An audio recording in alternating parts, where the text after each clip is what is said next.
So tonight is class 15 of our 32 class, which is really going to end up being 34 classes, but because I'm going to break up next week's class and what will be class 17 into two parts, just because of the length of the sutta. But the strategic placement of these is not by accident. This is the middle of our study. And these three suttas are on dukkha. And you'll see how they all treat dukkha in a slightly different way: stress or disappointment, unsatisfactory life experiences. And they all point to dukkha. The problem of dukkha is resolved within an individual. It's not, there's nothing anywhere that you'll find here in these suttas or anything else that the Buddha teaches that dukkha is resolved by any outside agency. It's all rooted in understanding and a very specific understanding of Four Noble Truths. This sutta also, this is the Dukkha Sutta, that's what it's called. And it's very short, by the way.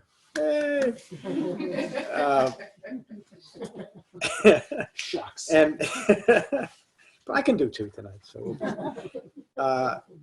and as I read it, you'll see that, again, the focus is on how I view myself in relation to the world and how I deal with stress. And again, the reason why that's important is much of what has developed during the Buddhist time and afterwards is not how to understand and abandon my own individual contributions to my stress, but how to manipulate it or how to appease it through the gods or through certain practices or anything else that simply reaffirms my commitment to maintain stress. Anytime I deal with it as an external force to be reckoned with, I've lost my mind. And so the Buddha teaches, not in this sutta, but the Buddha teaches overall that dukkha is resolved through understanding, individual understanding. The reason why I said that not this sutta is this sutta is taught by Sariputta. Some of you, most of you probably know that, pardon me? They're taught by Ananda. This one, yes. Sariputta. No? Yes. It is. Yes. On one occasion, Venerable Sariputta was in Anatta, the wandering Jambukhadika. Does yours not say that? Well, that's the note that I made. Oh, okay. So Sariputta and Moggallana both encountered the Buddha very early, and the Buddha's just post his awakening. Maybe 6 months after, maybe a year. It's hard. There's the timelines within the suttas are hard to grasp. You kind of put some things together. They came to the Buddha, so they were obviously studying with some of the same two teachers the Buddha was, not really gaining resolution, but conditioning their minds in a certain way. So once they encountered the Buddha adjusted their practice really just slightly, and especially in the case of Sariputta, he really changed his meditation practice from what can easily be called wrong meditation to right meditation or jhana meditation. They both very quickly, Moggallana first, but then within 2 weeks, Sariputta awakened. And throughout the next 45 years were the Buddha's two chief disciples who did a lot of his teaching and a lot of the, even the administrative end of this burgeoning sangha. And they all died within a very close period of time, 45 years later. So they were major contributors throughout the Buddha's life. And this is from Sariputta. On one occasion, Venerable Sariputta was in the Laka. The wanderer Jambukhadika approached with a question. Wise friend, when speaking of stress, stress is dukkha. When speaking of stress, which forms of stress are referred to? And you could, or are referred to in the Dhamma. Friend Jambukhadika, there are three forms of stress.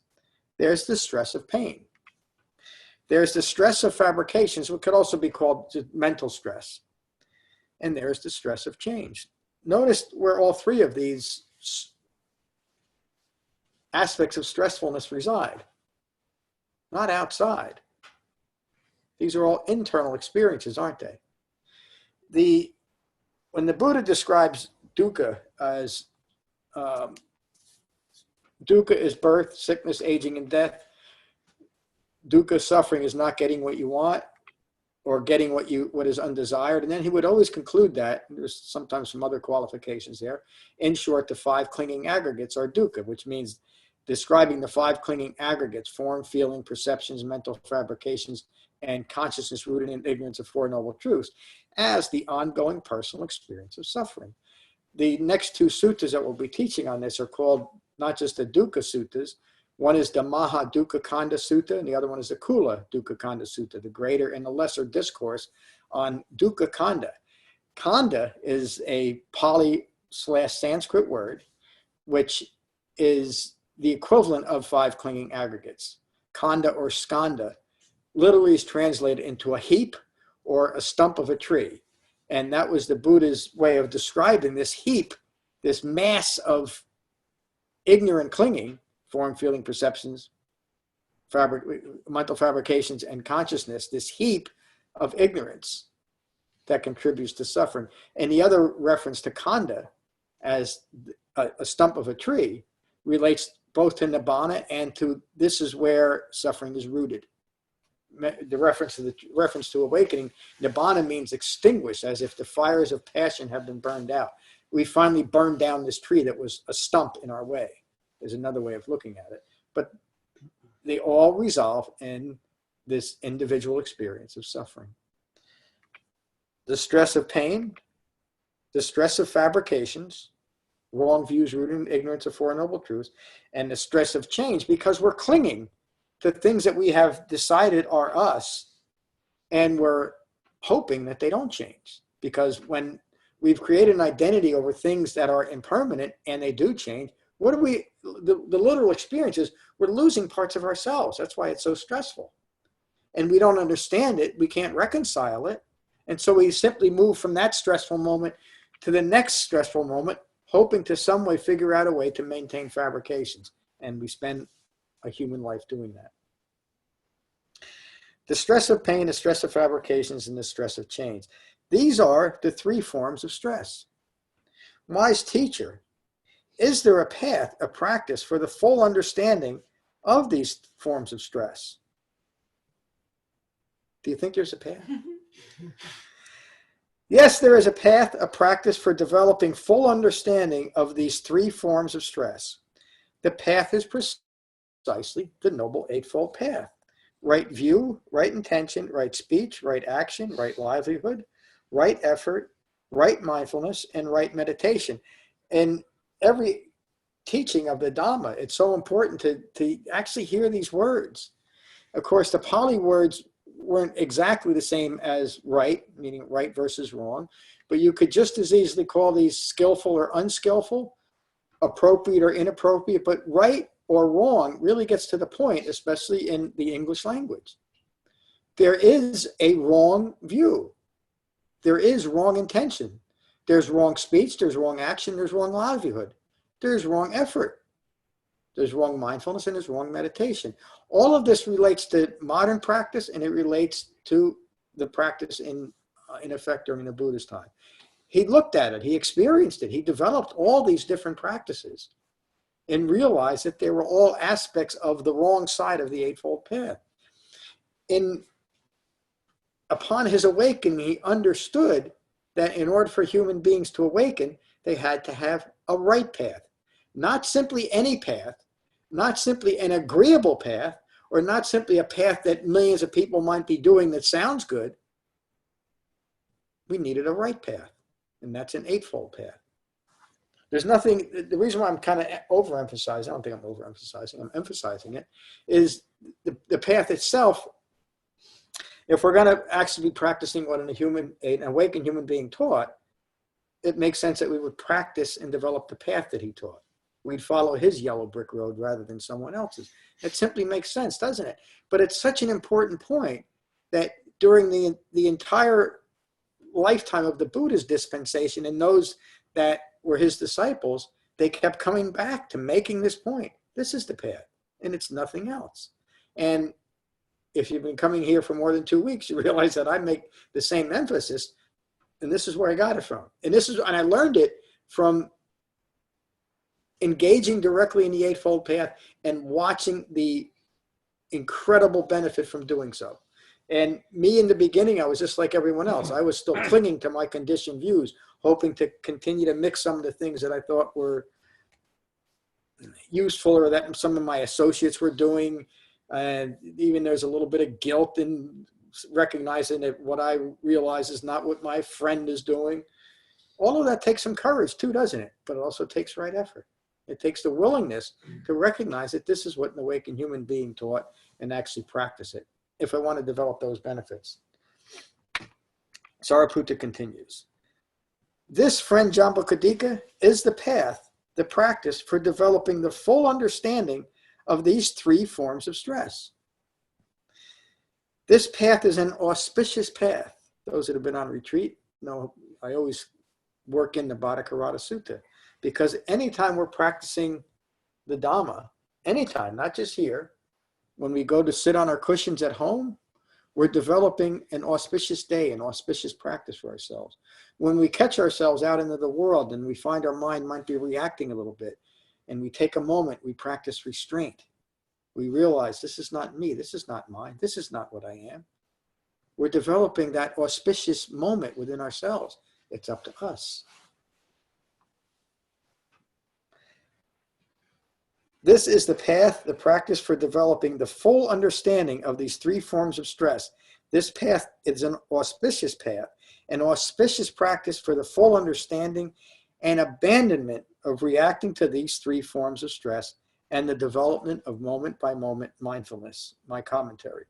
An auspicious day is characterized by the Buddha as moment-by-moment refined mindfulness, the Buddha's words. Do not chase the past or project your thoughts to the future. Remain free of entanglements with the world and mindful of what is occurring within the framework of the Eightfold Path. Be mindful of impermanence and uncertainty. Those that do so will have an auspicious day. So says this peaceful sage. The end of the talk.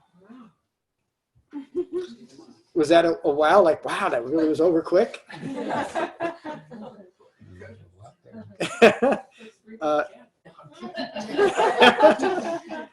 What a marvelous sutta, isn't it? And one of the things that strikes me about this is when terms like dukkha or even the English equivalent of stressfulness or unsatisfactoriness, they're almost so broad in our minds that it's still a little bit hard to, what are we really talking about? There's only three forms of stressfulness. There's the pain that's stressful, there's mental fabrications or the mental stress, and the stress of pain. Change. What did I say? Pain twice? Yeah. And my right foot's hurt me a little bit, so maybe that's why. And it is that simple to see it that way and to understand it that way. Physical pain is obvious, isn't it? It's physical pain. Mental fabrications are a little bit more difficult to see until we have that framework. But we know that if we're reacting in this moment, we're stuck in a fabrication. We also know that if our view of the world is not reconciled within the Eightfold Path, we're stuck in a fabrication that's prone to stressfulness. And if we're hanging on to anything to be the same one moment to the next, there's going to be stress. We're the ones that contribute to that, nothing else. It's not because the world is against me or I don't have right luck or I don't have the right God watching out for me, or maybe God turned his back on me for a moment, whatever it might be. It's none of those things. If I'm feeling stress in this moment, it's because I'm not seeing things from a right view. And how do I go from wrong view to right view? Simply as Sariputta and the Buddha and many other people taught, and now your friendly teacher here, we go through the Eightfold Path.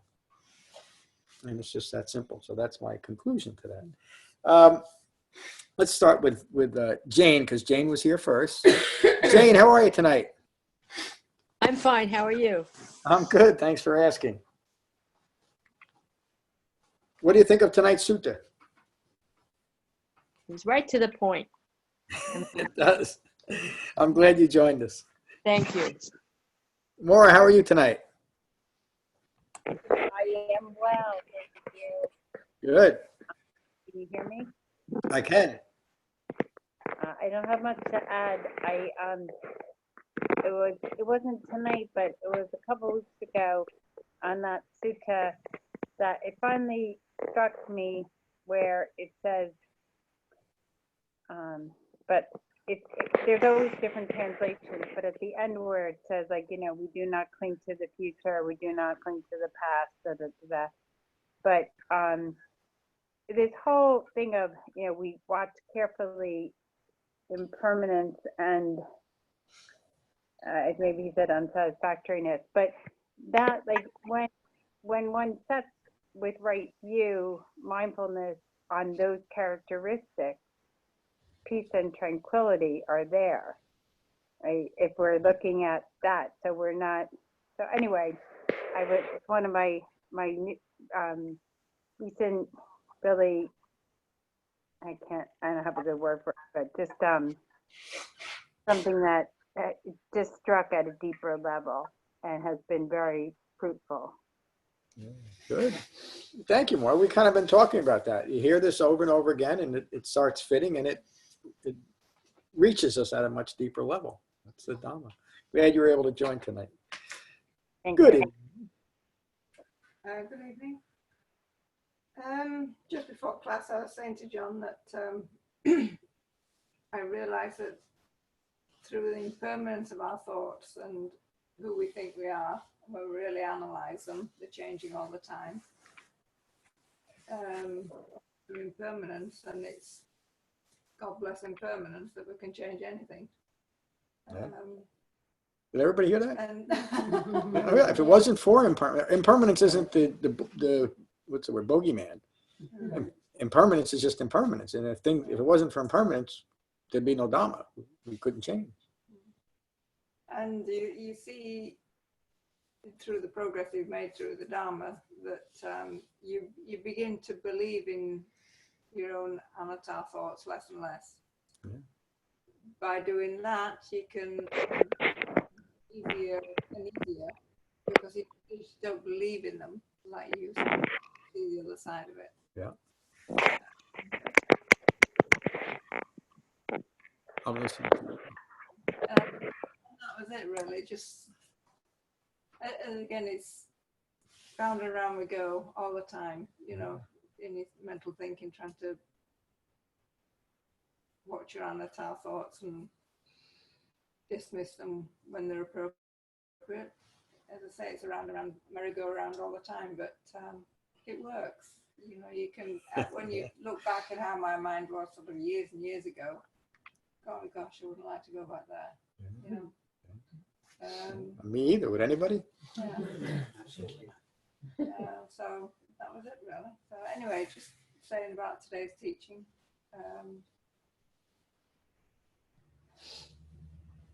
Many times that we change and we don't think about the stress of change. You know, Yeah. Sometimes you just take it in your stride, and the change is better. We appreciate it. You know, it keeps life interesting, all this and the other. But you can see what the Buddha means by change. Also, could be very stressful. Not always, and sometimes you think it's going to be stressful, and it's not. You know, there's an upside to it that you weren't expecting. So change is there. To me, I get hung up on the body, you know, pain in the body. That's always me. I have to really work hard to think the body is, you know, the body is just the body that I'm in. It's not me. It's just, and okay, I've got, you know, I've cut my finger or something, and okay, I've got pain in the body. That's it. Yeah. That's always difficult for me to just dismiss and accept the thinking that the Buddha teaches on physical pain. Anyway, that was it. Thank you. Very profound. Two things I'd like to touch on there. You mentioned last week, I'm not sure which class it was, about things becoming superfluous. Mm-hmm. And what you were just talking about tonight, I think you would say that you're starting to recognize the superfluousness, how's that for a word, of your own thoughts. Yeah. And they are. When we realize that ultimately, this whole thing resolves with our thinking, with our thoughts. And recognizing that the thought constructs that I've held my whole life are simply rooted in ignorance and are impermanent gives me the power and the license to let go of them, because I realize there's simply nothing there, no matter how much importance I might have placed on them, and no matter how much they may have affected my life. They're just thoughts, no matter what they are. And ultimately, letting go of thoughts rooted in ignorance is just that. It's not a blaming thing, like how could I be so ignorant? It's just, this is just an ignorant thought. Let it go. There's nothing personal about it. And it's easier to let go when we see it as superfluous, isn't it? There's just simply nothing there. I think I'll let it go. That's enough commentary on that. But thank you. It's such an important point to make. Everything resolves in these three marks, and you could attach attributes of each mark to the other one. In other words, impermanence is part of not self.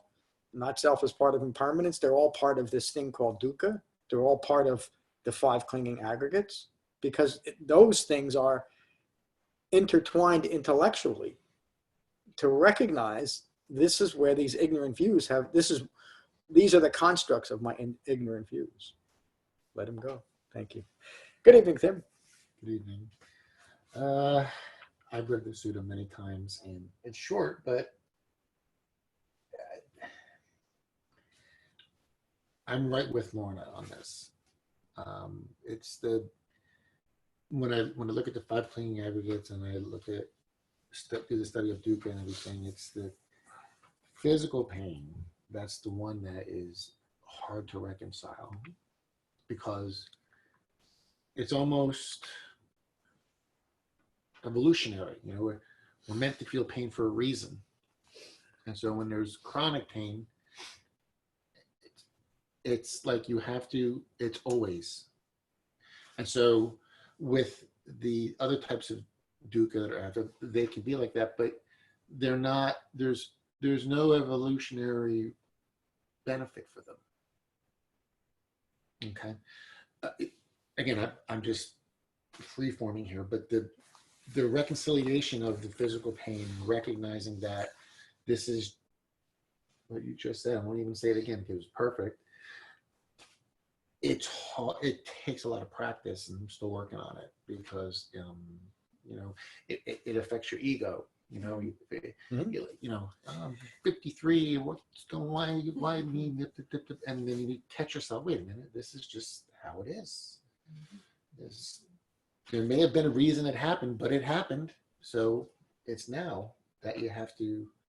But it's hard to reconcile. And I think if I were at that place, at that discussion during that sutta, I probably would have said, "Wait a minute. Before you stop, can we talk a little bit more about this?" Yeah, so let's. So, Thank you. The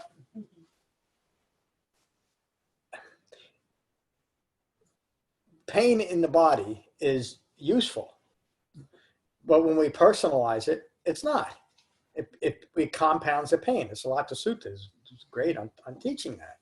So the Buddha taught, as a consequence of having a human life, there's going to be pain. Sometimes it's extreme pain, but none of it is personal. So again, you're right that pain is evolutionary, meaning that it's necessary for the species to continue to develop, however it develops. But there's nothing personal about it. And so I'll tell you a personal story. 4 days before 9/11, I fell off a roof. It was like a shallow 8 feet off the ground. And I had a burst fracture of L1. It was pretty bad. They airlifted me down to Robert Woods, and doctors were all around me all the time. And blah, blah, blah. And I did something stupid that I always told my employees never to do, and I did it, and that's why I fell off the roof. Years later, and I'm still, in some ways, the pain is even worse now than it was back then. The point that I'm trying to make, and I hope I do make it, 3, 4, 5 years after it, when I was more or less recovered, and just to put the whole thing in context, about a year after this was over, I started being able to walk again, and I had about 5 or 6 good years where I even went out and started playing golf a little bit. But even during that time, something would hit me. The pain would come back, or I'd lose the use of a leg for a few minutes just because the nerves were messed up. And I'd have this thought, an angry and really a vicious thought, directed at myself. How could I be so stupid as to fall off of that roof? And it would pop in and out of my head for quite a long time. In other words, I couldn't get past blaming myself for something that, on one hand, you could say I deserved it because I was acting foolishly. But all of that was rooted in a fabrication. The reason why I acted foolishly was because I was trying to show up an employee who wasn't working the way I wanted him to work. It's a fabrication, right? None of it was really personal, was it? I'm not trying to say I wasn't ultimately responsible for what occurred, but not 5 years later, and not to keep beating myself up over it.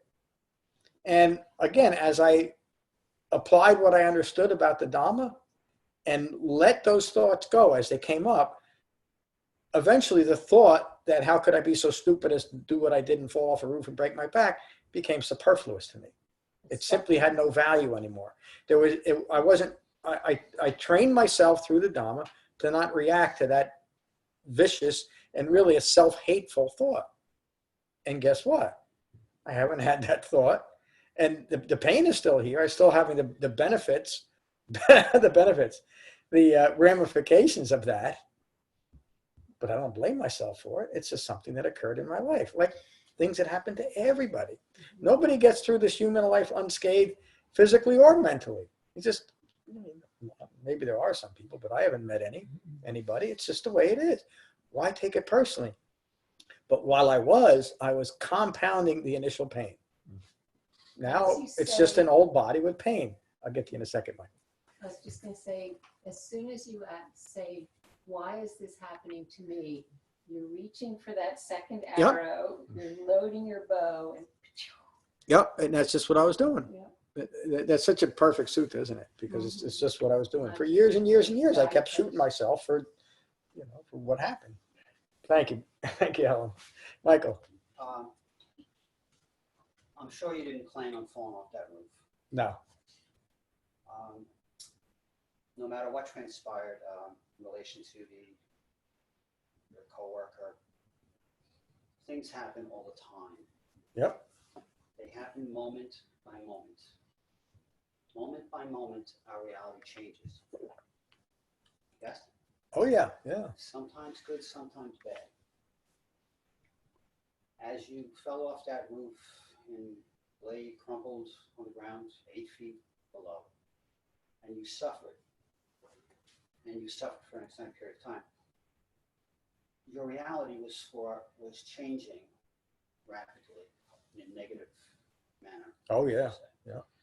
So then it's not so much, I would think, a way to, I don't know, kind of like think through this in accord with the Eightfold Path and what the Buddha's Dhamma.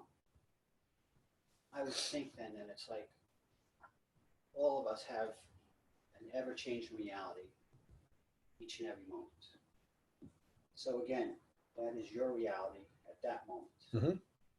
And that reality, okay, what we do in that reality, if I'm getting the message clear, okay, is to accept the reality. It is what it is.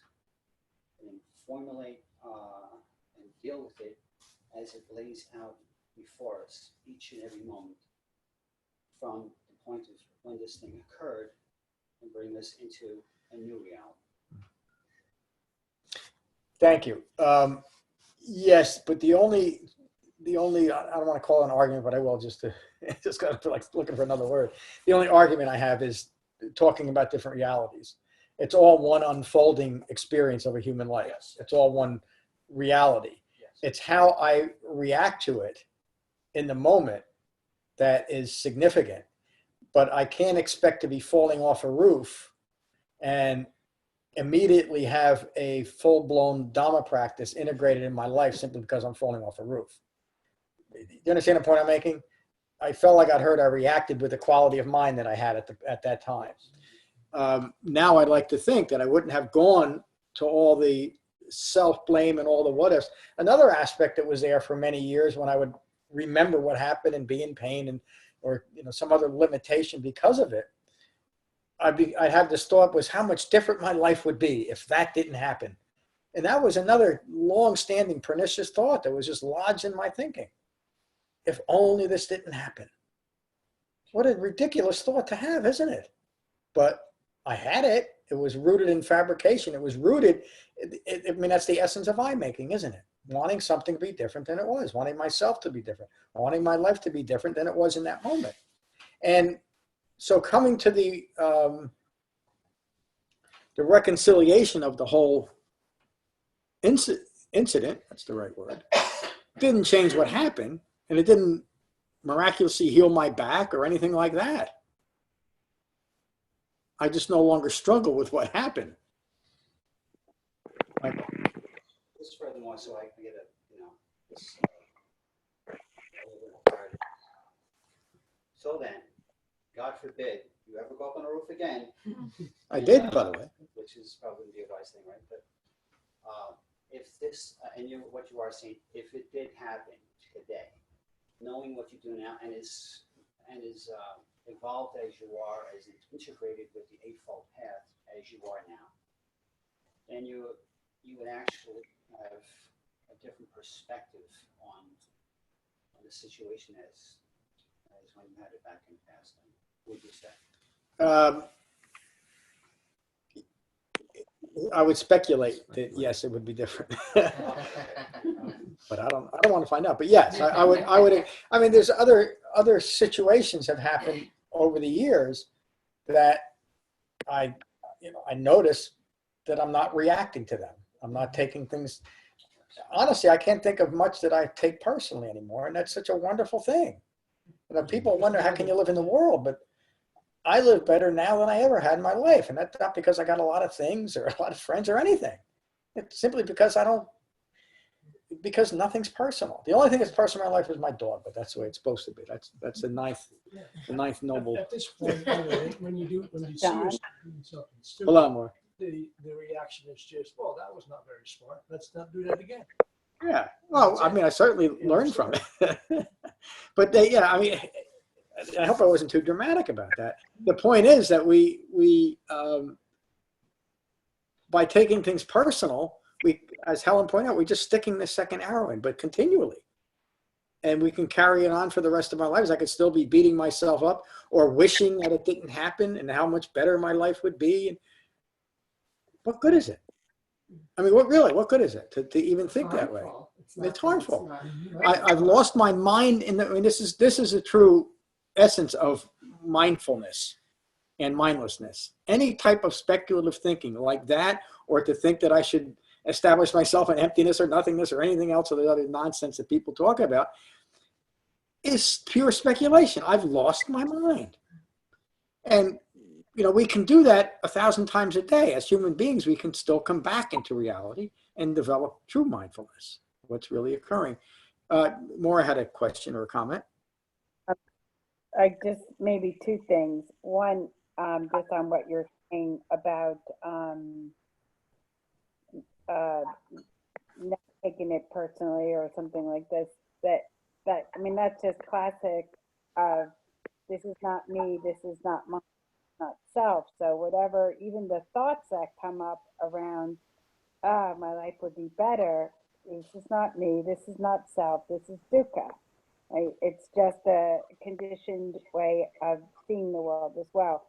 But I think more personally, my experience, you know, living with you for many years and knowing you for many. Just kidding.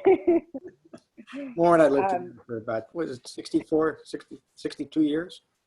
It was a long time. I'm just kidding. We lived together. It felt like 6 years. 62, I'll tell you that much. What can I say? So more, I think, to me, the more relevant aspect of observing you in relationship to significant pain. I don't think I've ever seen anybody in as much chronic pain, and I've worked in healthcare for 30 years, and I think your level of pain is pretty remarkably intense at Don't times. tell me that. I'm trying to convince myself it's so Yeah. bad. Looking for But- aspirin. the equanimity in which you dealt with that, it was clear that you were in physical pain, but your emotional reaction to what was occurring was always pretty steady, except if it was a super, super, super bad moment. But that, I think, is a more relevant thing. You know, I never heard you saying anything like, oh my God, I can't take this anymore, or this shouldn't be. You would say, it's there, it's occurring, it is what's happening. It's, you know, this is what's going on. And you know, come here, Bodes, and, you know, whatever else is going on. It was, you know, you've said that multiple times over the years. Those sensations are there, they're unpleasant, but that's just what's occurring, and it doesn't disturb your peace of mind significantly from my observation. It's quite remarkable. It disturbed my peace of mind way more than it disturbed your peace of mind. Is that why you always hid the aspirin? Exactly. Well, it's very painful to watch somebody in pain when you don't have as much equanimity. I didn't mean to create a painful, stressful Well, experience. stop being so painful. Thank you, Laura. Everybody say, oh. Thanks, Laura. We're looking at pain in the body, stress, and not identify with it. Because it's, I think the hardest thing to disidentify with is with the body. It is. It's just, you know, it's Clinging to form. Can't get away from it. You Yeah. can't get away from it. It's always there. And hey, you've been dragging this thing around for 60, 70 years. That's the right word, too. And it's to not identify with that. It's a real magician's trick. You're pulling yourself up by your bootstraps somehow. I do it a fair amount of time, but it's just too easy to get caught in that. It is. But again, I'm arguing with a lot of you tonight. Yes. So I'll argue with you. Yeah. To me now, and I think it's in one of my books too, it's a magician's trick to self-identify with it. Mm-hmm. And we're the magician, though. We're the ones that are playing the trick on Right. ourselves because it is We're completely behind the curtain, impersonal. We're in front of the curtain, we're behind the curtain, we're in front of the curtain. Yeah. And When- it's confusing. And because pain is so, and it's not just physical pain, though, by the way. People that have severe mental issues, Yeah. just to put it that way, that I've talked, we all know them, and I've talked with plenty of them, some of them have come here. That's the same pain, Mhm. you know, that type of pain. And it's very, very difficult to not self-identify with it. And maybe even more so. The Buddha says in a couple of suttas that it's easier to reconcile issues arising within our body than within our minds, because it's even more difficult to step away from that. There was this fellow in Princeton, one of the great physicians, who was fully schizophrenic, Nash. Nash. Oh yeah. And With I don't know if the you've seen the movie, but yeah, this man could disidentify with his schizophrenia. yeah. I mean, that's amazing. He could see it. Yeah, he could. Yeah. He knew it. He could see it, and he would just ask someone standing there, you see this guy is standing there in front of me because I Yeah. can see him, but I'm just checking here. What was his name? National What is it? A beautiful mind. Yeah. What a Yeah. great movie. I'm gonna go look for it. You know.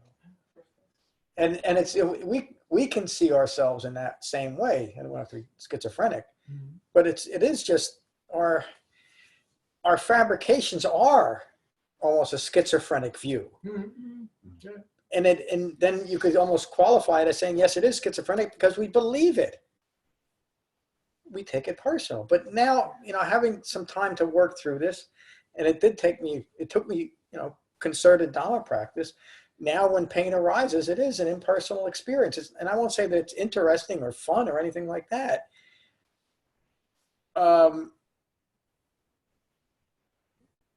It's just a better way to have pain. Mhm. I don't know how else to describe it. No, I do If you're gonna have pain, which we all are going to have, and again, everybody's pain is different, levels of pain and all that. But as a consequence of this is the Buddha's teaching. As a consequence of having a human life, suffering arises. Period. Right. And the how it arises is unimportant. And even if we might be able to point out things that we did to cause that pain, in my case, it's still impersonal. Right. And the other thing that's interesting about it, right now, if I think about it, I will, now I do, I can have the visceral experience of what it was like to fall off that. I can feel it right now.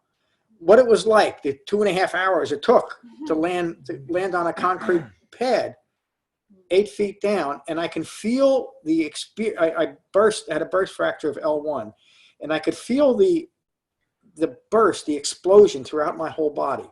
It was almost like my whole body was just kind of turned to mush all at once and crunched up into a little ball, and it just expressed itself.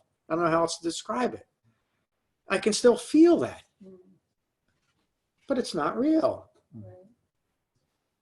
So if you There's no reality at all to what I just described, even though it's probably pretty close to what actually happened. Why is it not real? It is real though, John. It's just a thought. It's just a thought past. now. That's the It's point. gone. It's a descriptive thought of Yes. now Yeah. reliving it. It isn't Yeah. really live. Yes. And if I continue to cling to it, I haven't thought about what I just described in years and years and years. But if I continue to rehash it, what am I doing? I am recreating a fake pain and making it real in this present moment. And whether it's the mental anguish that follows, or we can create pain in our bodies just by our thoughts too. It's all a fabrication, and that's the whole point I'm making. I hope this was a useful story to explain that. Yeah, I think we're done with the story. Okay. Now, Because I'm going to take this home with me. well, let me tell you about the time I was on this horse. I'm sorry. You're talking to a room of empaths. Yeah. Go home and talk about feeling your pain. Right. Right. On the Right sutta beneath the itself, heart is There's I three care organ. forms of stress. They all three point to one of the three marks of existence. Yes. Yeah. Yes. I just wanted to make sure. Yeah, a great insight there. And again, we're gonna spend more time on Dukkha over the next 4 weeks. This is where it resolves, in here, and in our experiences, in our thoughts, in our fabrications, in our physical body feeling pain. So the same human being now, free of all that, guess what? I still have physical pain. I'm hopefully free of fabrications, at least over the physical pain. And that the change simply is not important. It's just noticed. It's just what's occurring. There's not reduced stress. And yes, it's just change. It's just going from one moment to the next. Induced stress. That's a good. It is. All Because stress the is induced. stress Self-induced. increases the anxiety, which creates more pain, and so it's like this adding to the dukkha sponge. Yes, Yeah. we can live in the world. Dukkha occurs without contributing that second arrow, without reacting to physical pain, mental pain, or the pain of change. And if we can create it, we can stop. Yes, it's up to us. John, Cessation. just to say that Look, Kate, I'm going to get to you. we're talking about pain in the body. It could be, for instance, I've been moving some soil just lately, wheelbarrowing, and I've absolutely loved the work and feel good and feel strong and all that stuff. And that's just as big a fabrication as feeling pain. You know, that to get high from feeling good is just, you know, it's a difficult one. This centering around the body. Yes, there's a subtle Yeah, you feel great. there's a subtlety there that resolves in right or wrong intention. So there's nothing wrong at all. In fact, I would encourage anybody that is enjoying moving dirt around with a wheelbarrow to continue to do so. But if you attach yourself to it, if you make that a requirement for your happiness, that's where you get into trouble. You know, so tomorrow it rains and you were planning all day to get out and move some more dirt. Now you're disappointed because of that fabrication. No, but when you feel that good, it's I feel great. I feel great. That's okay. Again, it is okay as long as you're not putting a condition on that. It's important to recognize that in this moment, I'm free of whatever. I'm just enjoying the moment. I'm enjoying running wheelbarrows up and down a hill. That's great. As long as your life doesn't depend on it. As long as it's not a distraction in your life. And in that way, the whole process of life is simply meaningful because you're present for it.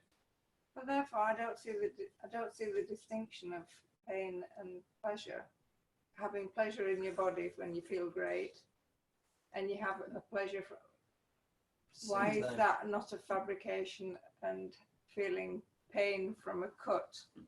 It all has to do with how your thinking is in relation to what's occurring. If you're taking it personal,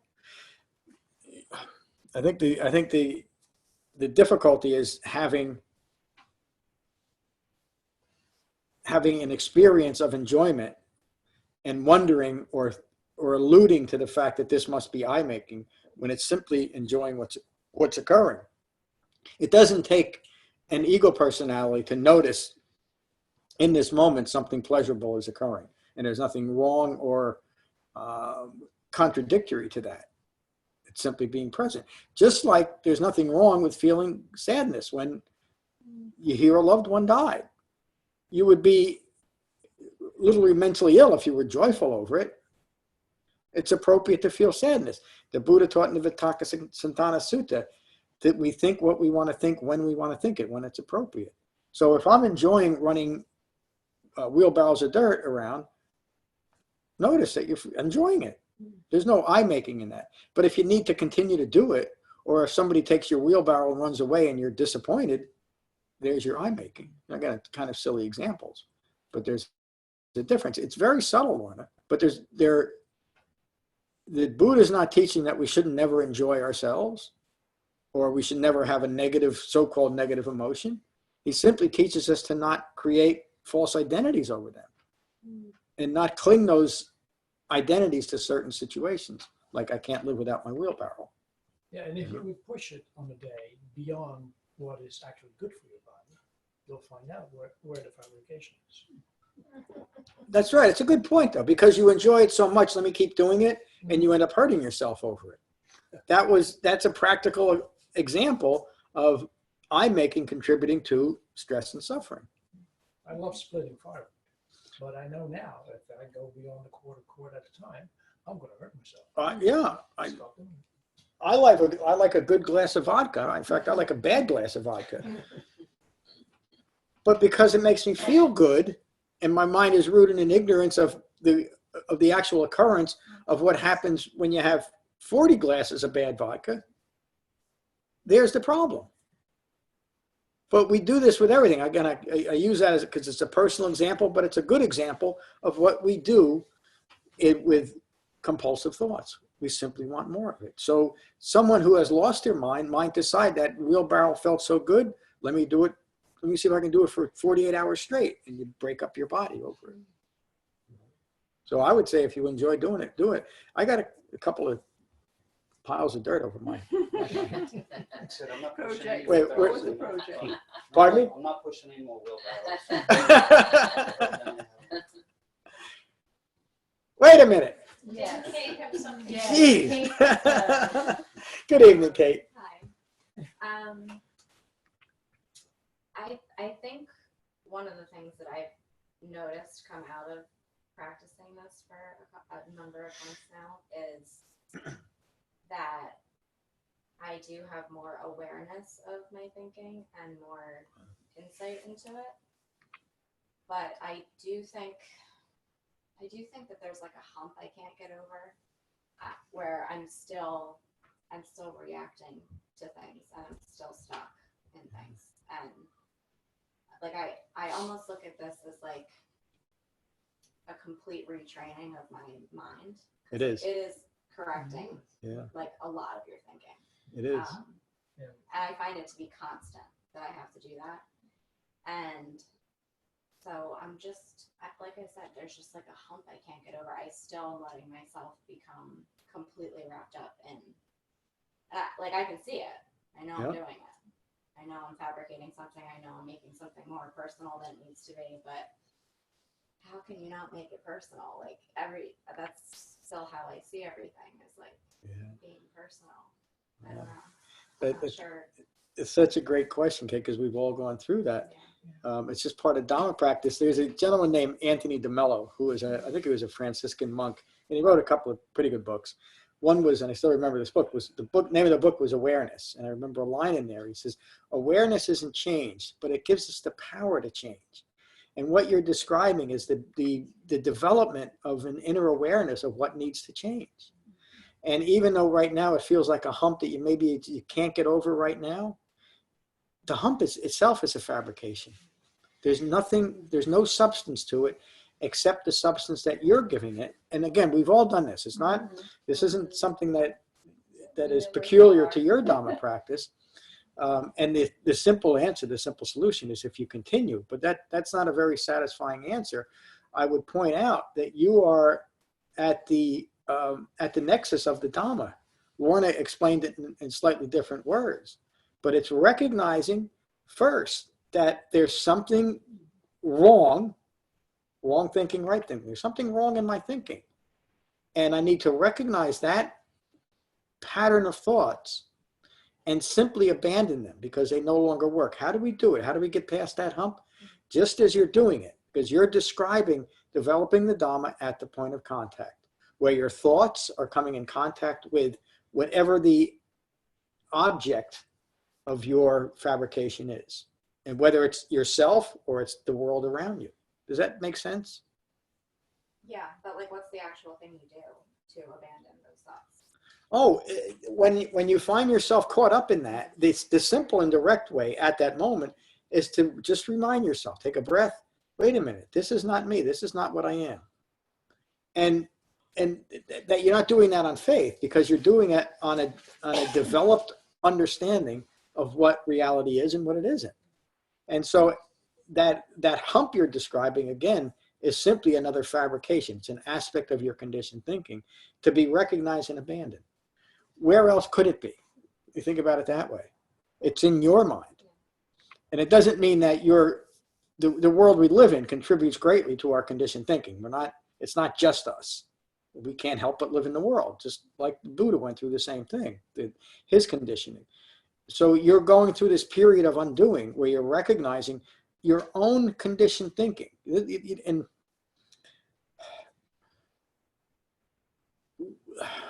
part of the world we live in, part of this analytical world, is we always got to get to the root cause. And so our minds want to find a specific incident where did this conditioning came from? The Buddha realized that, and he showed us a way that we don't have to do that. In fact, that's all just a distraction. It all arises from ignorance of Four Noble Truths. So the resolution is developing wisdom of Four Noble Truths. Suffering occurs. It originates in craving, and it's continued through clinging, and specifically in ignorant, wrong views. Craving for and clinging to those views. The struggle, the hump that you're describing, is your actual clinging to something that you're not willing to let go of. But again, this isn't peculiar to you. We've all gone through this, correct? Yes. You're describing Dhamma practice. As you continue to deepen your concentration, as you continue what you're doing, your awareness is only going to deepen. And that awareness, as Mr. DeMello said, now gives you the power to change. It gives you the framework. So I hope that helps. Because you can't Nope. change what you can't see. That's right. Yeah, Yeah. I agree. Like the seeing is the first thing. It's just, No, it's huge. Yeah. Absolutely. Yeah, really, you in a few months, Kate, you've come a long, long way along the Dhamma. So good for you, and thank you for your contribution today. Hello, Helen. Hello, John. How are you? I'm good, thank you. Despite all my pain and falling off the roof, and all. Pain you can overlook. Well, I keep seeing in bold print the potential for liberation resides in each moment that occurs. Yes. And, you know, since I'm a visual person, for me, when I get to that point of like, oh, shouldn't have said that, or that probably wasn't right speech. I just, in my mind, I realize that I've gotten off the path, and I sort of mentally step right back on the path, right in the middle, get myself pointed in the right direction. It's like if you're skiing and you feel like you're out of control, you just have to get your skis pointed in the right direction, and then you're on the path again. I never got past that. I got past that mogul. Right, well, today I was thinking about two little snippets from fairy tales or children's tales. One was about this king and his son, the prince, who would someday be the king. And the son was never satisfied with anything. Nothing was ever good enough. It wasn't the right thing. Why isn't it better? Why isn't it different? And so the wise king decided that he was going to take him on a journey. And the son had the choice. Everyone had to carry something, he said. And so he gave the son a chance to choose what he was going to carry. And he decided he would carry his own bedroll. And he would carry his father's bedroll. And he would carry his clothes. So the father said, okay, well, I will carry the food. So they're going along this journey, and the whole time the son is like, my father's the king. He's the wisest man in the world. Why did he choose to carry the heaviest load? Well, as they're going along, each day they're eating more and more of the food. The father's pack is getting lighter and lighter and lighter. They rest, and in the morning, the food is prepared, and the son is, isn't good enough, this isn't good enough. Okay, we go on the next day. This isn't good enough, this isn't good enough. Okay, don't eat it. Until finally the son is really hungry because he's rejected everything. And he finally eats these pancakes, and he's like, these are the best pancakes I've ever had. So there's two lessons in there. One is that at any given moment, you can choose which kind of impermanence you want, like the impermanence of the weight. The father wisely chose, impermanence is good. And you can also choose to accept what is and be grateful for what is, and not always wanting it to be something different. Mm-hmm. So those are two different kinds of ways of looking at the same thing. Impermanence is good. Or Sleeping Beauty's stepmother, who was so caught up with her looks. Well, there's not much more impermanent than looks. Mm-hmm. So there's another thing you don't cling to because every day it's changing. Mm-hmm. So impermanence can be good. It depends on how you look at it. That's what came to my mind. That was our bedtime story. That was, yes. Thank you. A great story. Thank you. It's a lot nicer than John's story. What's that? It's a lot nicer than John's story. Oh. Hello. How are you, Mary? I'm good. I'm good. Really enjoying the series. I like the structure and the focus and the frequency. You know, I like that it's almost like a version of a retreat. You know, it's like a living retreat because it has more of the focus that we get when we immerse ourselves in a retreat by having two different topics in the same week. If you know, if we can find the time to participate in that. So I love the correlation to the 3 marks, which seems to be what everything is really all about. Yeah. And to something Kate said, that, you know, there's times like there's times you get through like a threshold of awareness and you come out the other side and you're like, wow, this is really great. But it's like that too is impermanent. Yeah. You know, you will revisit that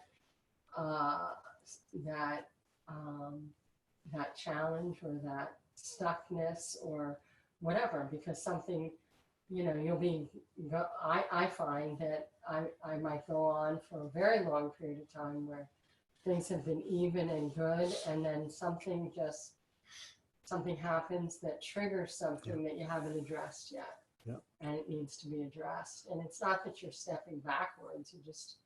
I think it's just like, you know, cleaning house or an attic or something, and there's some, oh look, I didn't know that was over there, and you have to address it. So I think being prepared that too will happen again, but that with each one of those fabrications or experiences that comes up, we're smarter for it. Everybody has used the terminology of we have more tools in our toolbox to deal with it. And sometimes we can see it coming, right? That's the awareness that Kate mentioned, that we have an awareness. We still feel the arising, but somehow there's more distance between the thing or situation that's coming and your ability to compose yourself. And 5-second delay. Maintain a poise about yourself, even while you are, you know, mentally or physically feeling something, but you are restraining yourself from the reaction. And then when you have those experiences, it's a validation and a direct experience of the Dhamma. So anyway, that's all I have to say about that. Thank you, Mary. Yeah, the poise we develop through the Eightfold Path is what we carry through life now. Yeah. And even if it's like a semi-forced poise, you know, like I remember the first time that I just showed a whole lot of restraint in, I forget what the environment was, it doesn't really matter, but I just decided not to say anything and to view the experience from that way when I would normally have participated. You know, those are learning moments, you know? Yeah. And so even though that poise, it might have looked like poise to everyone else, but I was really maybe struggling or forcing a certain level of restraint. The reward, if you will, or the direct experience was the outcome that occurred by my lack of participation, and that was a good thing. And that was okay. Yeah. It was more refined. Yeah. So, yeah, thank you. Thank you. Great insight. Hello, David. Glad you're here. Hello, Bonnie.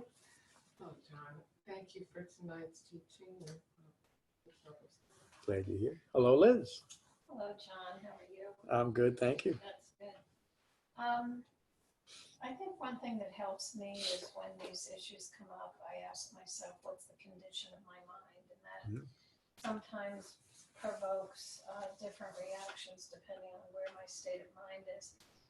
And the other thing is that it's we have to keep reminding ourselves that this is a process. It's not like one day we're going to have held ourselves in restraint for a week and we move up to the next level of the, you know, like Mario Brothers, you know which rock to step on to take you up to the next level. It's a process and it's not a destination. It's not a thing that's just going to happen one day. And, you know, like in the Catholic Church, the idea of penance, you know, you do what the priest tells you to do when you go to confession and you're going to reach some new level of holiness or whatever. It's a process, and there are going to be times when it's tested, when we think we have it down pat and it's tested. And then it's just a matter of being gentle with ourselves, admitting our humanness, and finding that point of departure where you can sort of reset. And that's the nice thing, and I say this almost every week, but it's the looping around of the Eightfold Path that allows us to pick up where we need to pick up and to start over and to reset, not start over because we have the benefit of having done this for a while, but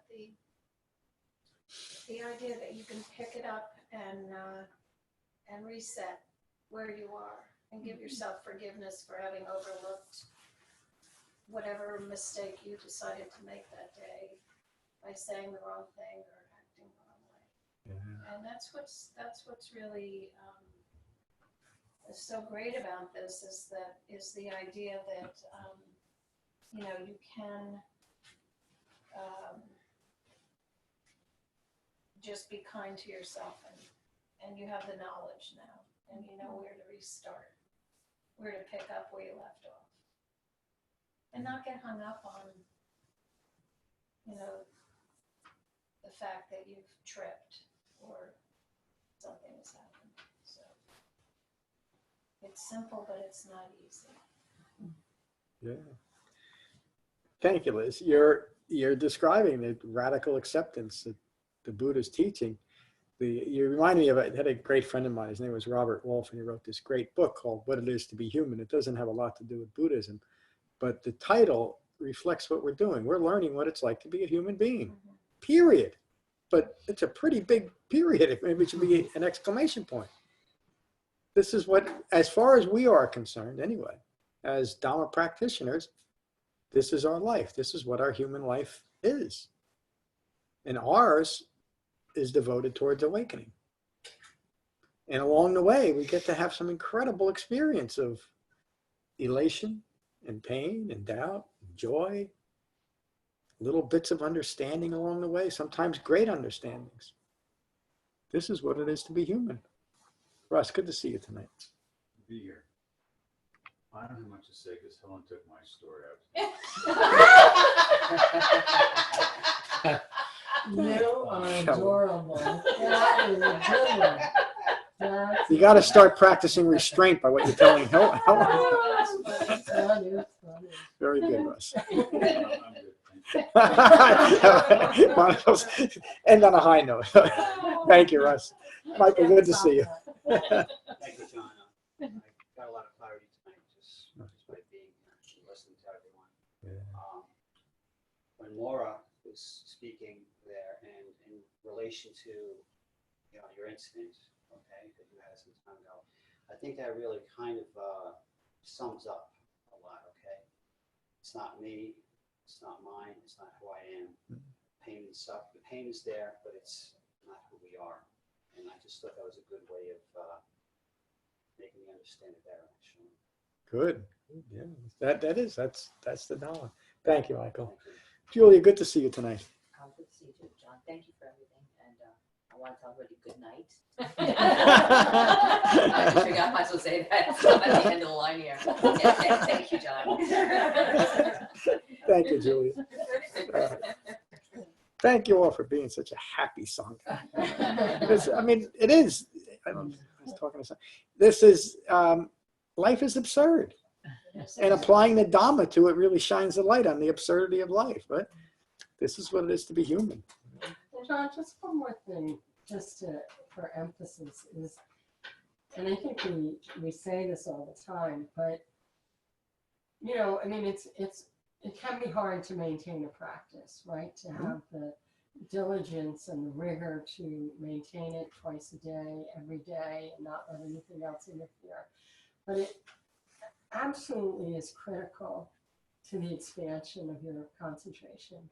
Like, I don't know how I could continue to improve my concentration without the practice of sitting twice a day. And I just wanted to emphasize that it all comes, the expansion of thought comes through concentration. Yeah. The concentration is born on your cushion. Yeah. Yeah. Thank you so much for emphasizing that. It is. We can't do, it's an eightfold path, but it all rests on a developing well-concentrated mind. but it's also part of the Dhamma. You know, and our classes and our retreats reflect just that. We meditate, but we don't, you know, we also talk about and integrate the Dhamma. When I first started, there was a small group of folks that were practitioners of another lineage. I don't have to say what. And over a period of time, they began complaining about they don't want to hear all this talk. They want to just come and meditate. And my only response was, well, you need to go someplace else. Not to be rude, but that's not Dhamma practice. And eventually they did stop coming. But there's many people that think that meditation is some magic tool that all you got to do is do it and somehow you're going to be fixed too. It's not. But as Mary said, that twice a day, every day, no matter what your length of time is so important. It's critical. It can't be done without it. So thank you, Mary. Thank you all for a wonderful class. I think Jane is still left. Jane, thank you for joining us tonight. Maura is left already. She gets up early, probably went to bed. We'll finish with metta as we always do. And just again, just so you know what's coming up, I did change the schedule. If has anybody been following the schedule, the structured study schedule, referencing it? Well, impermanence has intervened. And I did make some slight changes. This Saturday was going to be a sutta from Sister Vajira that will now be after our suttas on dukkha, because I just wanted to kind of group these together, and also with the retreat, I didn't want to have something the studies on dukkha specifically split up. So we're going to spend next Saturday and next Tuesday on the Maha Dukkha Kanda Sutta, and then right after retreat, that Tuesday and Saturday, we'll review the Kula Dukkha Kanda Sutta. And we'll have a profound understanding of what this is. All three of these suttas on dukkha are interesting because they're the slight variations in subject matter is quite interesting. All right, we'll finish with metta as we always do. So find your relaxed meditation. Wait a minute. How come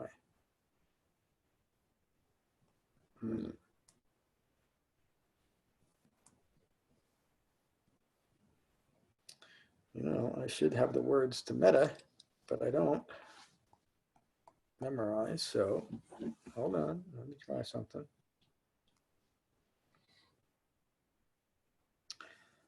Well, maybe folks. We can go back to the one that you did. I don't know if I remember it anymore. It's been so long. You were filled with loving kindness. You were well. You were peaceful and at ease. Let me try it. Let me see if I remember it. May I be filled with loving kindness. May I be well. May I be peaceful and at ease. May I be happy. So we'll do that. We'll do that modified version. So again, take a moment to become mindful of your in-breath and your out-breath.